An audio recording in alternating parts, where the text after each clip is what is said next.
বিশ্বকাপের দামামা ইতোমধ্যে বেজে গেছে। টি-20 বিশ্বকাপের উন্মাদনায় মেতে উঠেছে পুরো বিশ্ব। সঙ্গে দলগুলোর মধ্যেও উন্মাদনার শেষ নেই। দলগুলোর জন্য এবার বড় এক সুখবর নিয়ে হাজির ক্রিকেটের সর্বোচ্চ নিয়ন্ত্রক সংস্থা। টুর্নামেন্টে অংশগ্রহণকারী প্রতিটি দলের জন্য রেকর্ড প্রাইজ মানি ঘোষণা করেছে আইসিসি।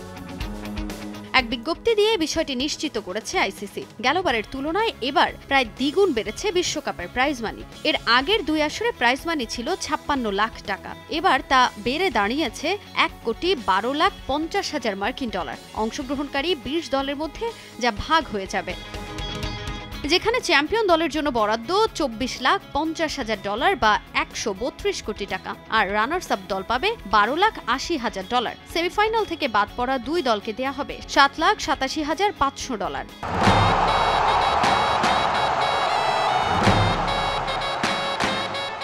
সুপার 8 থেকে বাদ পড়া 4 দল পাবে 3,82,500 ডলার।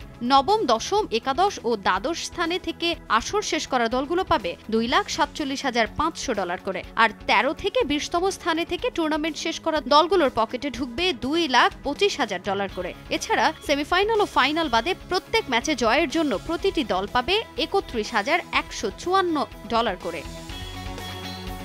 এছাড়াও বাংলাদেশ দলের জন্য রয়েছে বিশেষ প্রাইজ মানি।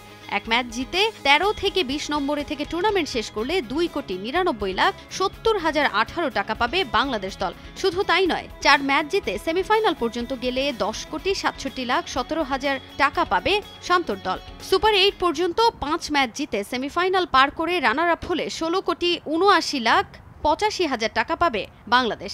এত সব হিসেব নিকেশ এক পাশে রেখে স্রেফ জয়হীন থাকলেও টাকা ঢুকবে টাইগারদের পকেটে। কোনো ম্যাচ না জিতলেও বাংলাদেশের জন্য থাকছে 2,63,25,000 টাকা। আইসিসির এমন রেকর্ড পরিমাণ প্রাইজ মানি নিঃসন্দেহে দলগুলোর জন্য স্বস্তির। তাজিন খন্দকার, সময় সংবাদ।